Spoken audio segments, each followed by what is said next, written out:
Once we have outlets, computer outlets in every home, each of them hooked up to enormous libraries where anyone can ask any question and be given answers, be given reference material, be something you're interested in knowing.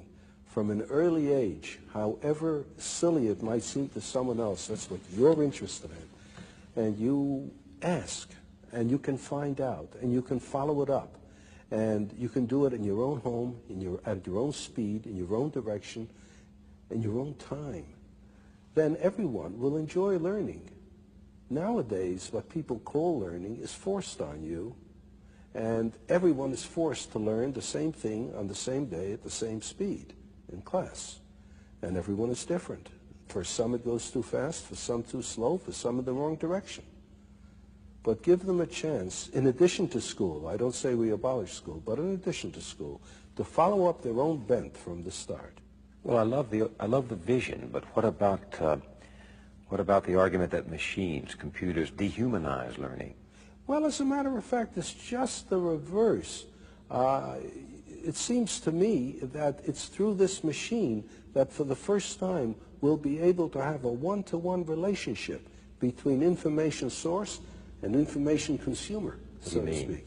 Well, in the old days, you used to have tutors for children. A person who could afford it would hire a pedagogue, a tutor, and he would teach the children, and if he knew his job, he could adapt his teaching to the tastes and abilities of the students, you see.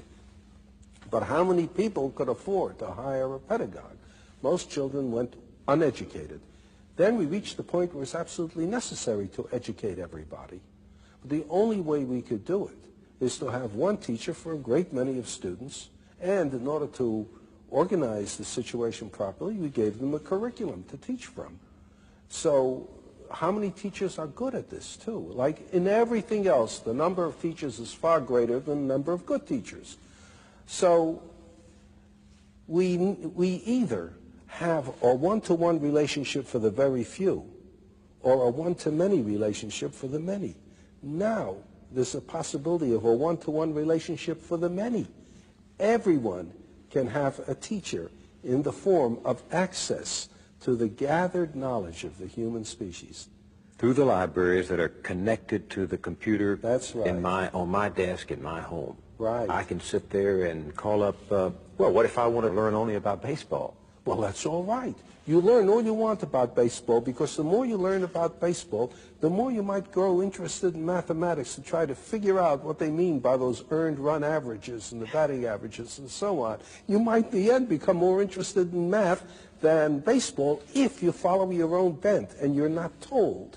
On the other hand, someone who is interested in mathematics may suddenly find himself very enticed by the problem of how you throw a curved ball. And he may find himself engaged in sports physics, so to speak. Well, why not? Why not?